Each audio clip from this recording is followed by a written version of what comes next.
Fala pessoal, tudo bem com vocês? Sejam bem-vindos a mais um vídeo aqui no canal. No vídeo de hoje eu vou falar sobre o misterioso caso de Linda Sherman, que ocorreu na década de 80 nos Estados Unidos. Então, sem mais delongas, bora pro vídeo. Linda Sue Lutz nasceu em 19 de outubro de 1958 e foi criada em Florissant, Missouri, Estados Unidos. Quando ela estava iniciando o ensino médio, conheceu Donald Sherman, que já estava concluindo os estudos. Foi amor à primeira vista. Os dois pareciam destinados um ao outro, e apesar de serem muito jovens, resolveram se casar em 10 de fevereiro de 1975. Pouco depois, eles alugaram uma casa na mesma rua onde os pais da moça, Walter e Lenora Lutz, moravam. Aos 17 anos, Linda deu à luz a sua filha, Patty, antes do início do seu último ano do ensino médio. Isso não a impediu de se formar, e seus pais cuidaram da neta enquanto a jovem continuava seus estudos. Para sustentar sua família, Donald Sherman trabalhou como gerente assistente em um posto de gasolina local. Mais tarde, ele conseguiu um emprego de maquinista em uma fábrica. Depois que Linda se formou, ela trabalhou em uma infinidade de empregos, incluindo vendedora, frentista, garçonete, atendente, caixa de supermercados e em um cartório local. O casamento teve muitos anos difíceis, porque frequentemente seus horários de trabalho conflitavam um com o outro. Então eram incapazes de passar muito tempo juntos, nem mesmo nos finais de semana. Mas, no pouco tempo que conviviam, Donald se mostrava ser um homem muito possessivo. Ele sempre tinha que saber onde Linda estava e com quem, que horas saía do emprego, que horas ela voltava para casa, e não gostava que ela falasse com outras pessoas, nem mesmo com a própria família. Esse tipo de comportamento ciumento e controlador causou muitas discussões. Muitas dessas brigas resultaram no término do relacionamento, mas eles acabavam reatando, pois Donald sempre pedia desculpas e sempre dizia que iria mudar. A briga mais séria aconteceu em outubro de 1977, quando Linda chegou a dar entrada nos papéis do divórcio na justiça. Mas, em novembro do mesmo ano, eles resolveram seus problemas e se mudaram para uma casa muito maior e melhor na cidade de Vinita Park, no Missouri. Em 1982, as coisas estavam indo relativamente bem, exceto pelas brigas de vez em quando. Agora que o casal havia se adaptado à sua nova rotina, sem os olhos aflitos do pai da moça, eles acharam que era uma boa hora de aumentar a família. Linda engravidou, mas infelizmente teve um aborto espontâneo. A perda inesperada cobrou seu preço, e sua saúde, de repente, começou a piorar. Posteriormente, ela foi diagnosticada com epilepsia e frequentemente apresentava convulsões. Isso atrapalhou seus objetivos e os dois decidiram que seria melhor não ter mais filhos. De repente, a personalidade de Donald começou a mudar após o aborto. Como resultado, eles voltaram a brigar com mais frequência. Certa vez, Linda começou a desconfiar de Donald, que estaria mexendo demais em seu carro, sem um motivo aparente. E essa suspeita foi confirmada quando, após mais uma discussão violenta, ele ameaçou matá-la, sua filha e depois a si mesmo. Isso foi demais para Linda, e ela entrou com uma ordem de restrição contra o marido. O juiz atendeu ao pedido, e ela e a filha fizeram as malas e se mudaram para um pequeno apartamento em St. Anne, no Missouri. Um mês depois, Linda e Donald, acreditem, estavam juntos novamente. E como costumava acontecer, o relacionamento deles era regado de dias bons e ruins. Mas Donald estava praticamente todos os dias no novo apartamento de Linda. Não demorou muito e eles reataram o casamento. E mais uma vez, Linda e sua filha voltaram para casa. Na primavera de 1985, ela sentiu que sua vida não estava progredindo da maneira que ela gostaria. Após analisar tudo o que passou, Linda viu que não era feliz e estava presa num ciclo sem fim. Ela então finalmente tomou a iniciativa de deixar Donald para sempre e começou a economizar dinheiro. Ela pretendia alugar uma casa ou um apartamento longe do marido e viver uma vida feliz ao lado de sua filha. Em 11 de abril de 1985, Linda oficialmente pediu o divórcio mais uma vez. E apesar das medidas que havia tomado para tirar Donald de uma vez de sua vida, ela foi incapaz de afastá-lo completamente. O homem descobriu seu endereço e foi visitá-la algumas vezes, com o pretexto de ver a filha, e eventualmente os dois dormiam juntos. 11 dias depois, em 22 de abril de 1985, as coisas tomaram um rumo muito sinistro. Linda havia saído do trabalho em uma lanchonete às 2 da madrugada. Ela chegou em casa por volta das 3. Quando entrou, viu que Donald estava esperando por ela e parecia muito irritado. Ele começou a questionar por que ela havia chegado tão tarde, onde ela estava, o que estava fazendo e com quem. Mas Linda não deu nenhuma resposta e o mandou ir embora. Eles começaram a brigar e a discussão se estendeu até às 4 da manhã. Após um tempo, eles se acalmaram. Mas Donald disse que não iria embora. Ele disse que iria dormir e foi para o quarto dela. A mulher, então, resolveu dormir no sofá da sala. Algumas horas depois, Patty, a filha do casal, acordou para ir à escola. E Donald, de forma pouco habitual, foi quem a levou. O que Patty achou estranho, pois era sempre a sua mãe quem a levava. Outra coisa que a criança também achou estranho foi o fato de que sua mãe ainda estava dormindo no sofá, mesmo com todo o barulho, e nem se levantou para dar bom dia para ela, como sempre fazia. Depois que Donald deixou Patty na escola, ele foi trabalhar e voltou para casa por volta das 6 da tarde. E de acordo com sua versão da história, Linda ainda estava em casa, sendo que ela deveria estar no trabalho, e parecia impaciente e com raiva. Os dois mal se falaram, e ela saiu de casa, provavelmente para ir ao trabalho.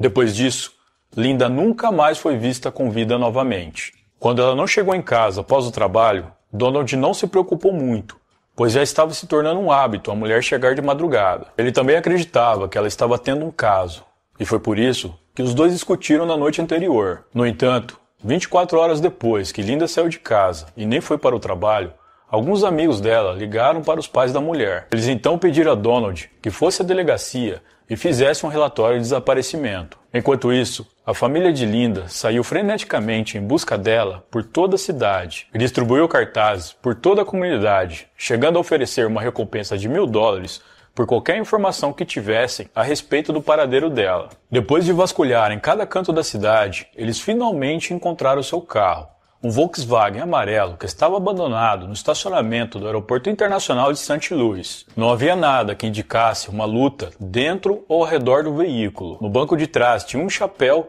e livros de um curso de informática que ela estava fazendo. Nos dias que se seguiram, a polícia entrou no caso e passou a entrevistar amigos e familiares de Linda. Sem nenhum rastro da mulher, eles deixaram de acreditar que ela havia fugido e que, na verdade, um crime havia sido cometido. Até porque o histórico agressivo de Donald levantou muitas suspeitas. Os oficiais também achavam que não havia como uma mãe abandonar a filha desse jeito, muito menos deixá-la aos cuidados de um pai desequilibrado que uma vez ameaçou matar toda a família. Amigos e parentes da mulher confirmaram à polícia que ela estava tendo um relacionamento amoroso com um colega de trabalho e que um amigo de Donald a pegou em flagrante. Esse amigo de Donald foi levado para interrogatório. E quando entrevistado pela polícia, ele afirmou acreditar firmemente que a mulher havia fugido com outro homem. Donald alegou ter notado que na última vez que a viu, notou que uma mala havia sumido da casa da mulher. Além disso, ele mencionou que uma semana após o seu desaparecimento, ele disse que a viu do lado do passageiro de uma van que era dirigida por um homem não identificado. E quando Linda o viu, ela tentou se esconder. Enquanto a polícia continuava a conduzir sua investigação sobre o desaparecimento da mulher, eles simplesmente não conseguiram localizar nenhuma evidência que sustentasse que Linda havia desaparecido por conta própria. No entanto, eles também não foram capazes de fornecer qualquer afirmação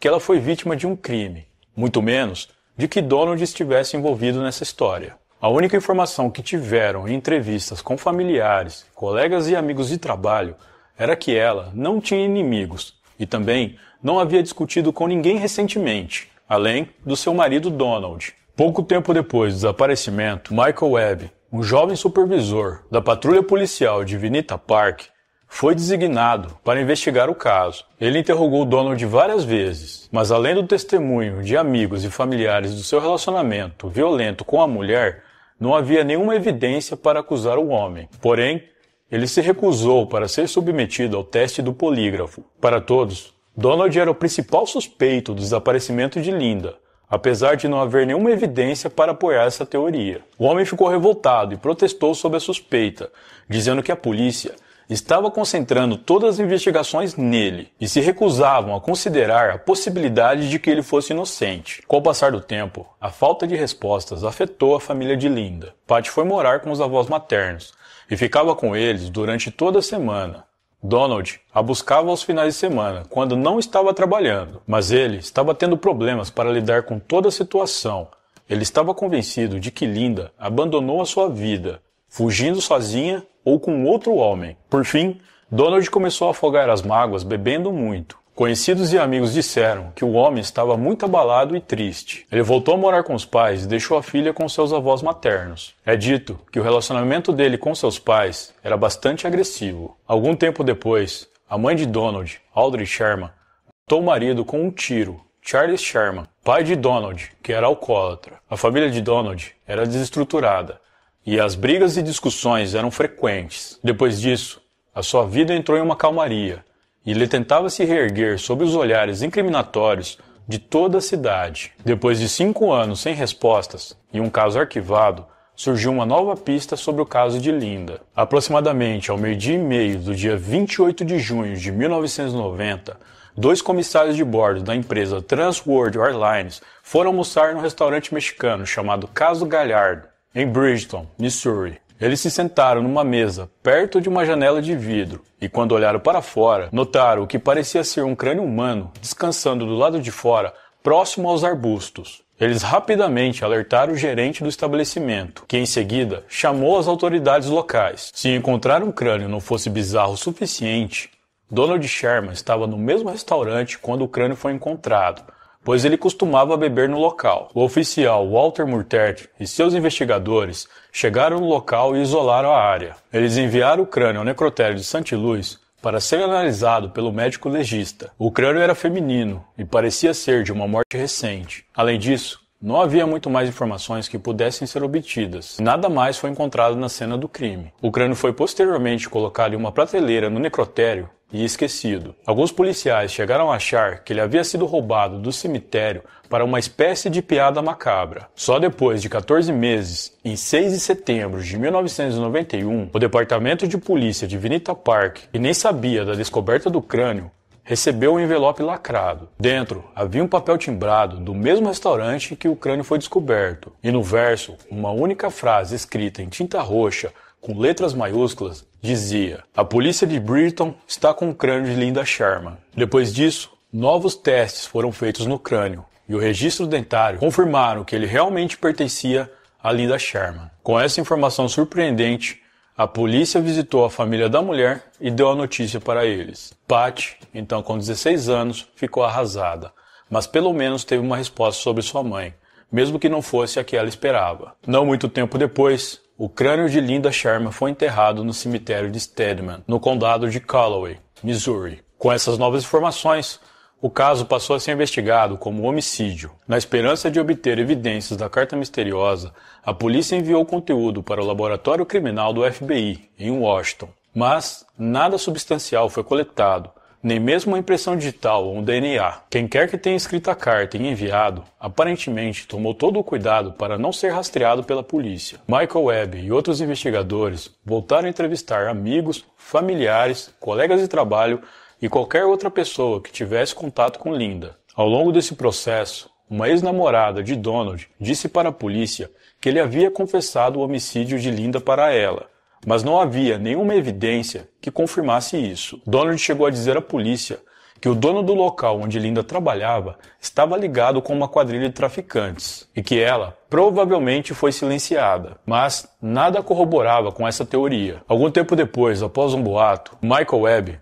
mandou uma equipe com policiais e cães farejadores vasculhar uma área rural em Perryville, mas eles não conseguiram localizar nada e, mais uma vez, a investigação do caso de Linda esfriou. Em 1999, a polícia exumou o crânio de Linda e o enviou para o Mercyhurst College, em Erie, na Pensilvânia. Havia uma nova tecnologia sendo desenvolvida, onde novos microscópios eletrônicos e raio-x usados em arqueologia e exame de solo foram usados para coletar amostras de terra que foram inicialmente encontrados no crânio de Linda e coletados para possíveis evidências. Os resultados conseguiram restringir o local onde ela foi possivelmente enterrada, antes que seu crânio fosse retirado e colocado em frente ao restaurante. Embora essa nova pesquisa tenha se mostrado precisa na época, ainda não foi o suficiente para fornecer uma possibilidade sólida de onde os restos mortais de Linda estavam e talvez ainda estejam. Desde então, o caso foi arquivado como não resolvido, simplesmente por falta de informações. Para ajudar a chamar a atenção e possivelmente descobrir novas pistas, o famoso programa de TV Unsolved Mysteries exibiu um programa em 2 de julho de 2001 sobre o caso de Linda. Infelizmente, o episódio não forneceu muitas informações e o caso permaneceu frio desde então. Os anos se passaram e familiares e amigos continuaram sem respostas. Michael Webb, que começou como chefe de patrulha, investigou o caso de Linda por mais de 20 anos e subiu na hierarquia, chegando a ser chefe da polícia de Vinita Park. Ele faleceu em 4 de fevereiro de 2009 devido a um câncer pancreático. Ao longo de todos esses anos, ele buscou incansavelmente fazer justiça para Linda o máximo que pôde. Michael tinha certeza de que Donald era o responsável pelo desaparecimento e morte de Linda, mas não foi capaz de reunir provas suficientes para condená-lo. Quanto aos amigos e familiares da mulher, eles tentaram seguir em frente. Donald Sherman casou-se novamente, começou uma nova família e continuou trabalhando em empregos numa fábrica. Em 7 de maio de 2015, ele faleceu em Vernon, Illinois, aos 58 anos. E se ele teve qualquer envolvimento no caso de Linda, ele levou esse segredo consigo para o túmulo. Pat Sherman, filha de Linda, mais tarde se mudou para Attica, em Indiana, onde se casou e teve um filho. Mesmo que não haja nenhuma resposta para o que realmente aconteceu com sua mãe, ela continua a ter esperança de que um dia a verdade venha à tona. Pat aprendeu com os erros de seus pais e hoje ela cria sua família em um ambiente saudável, estável e amoroso, como sua mãe sempre quis. Bom, pessoal, então é isso. Muito obrigado por me assistir até o final. Eu vou ficando por aqui. Um grande abraço e até a próxima.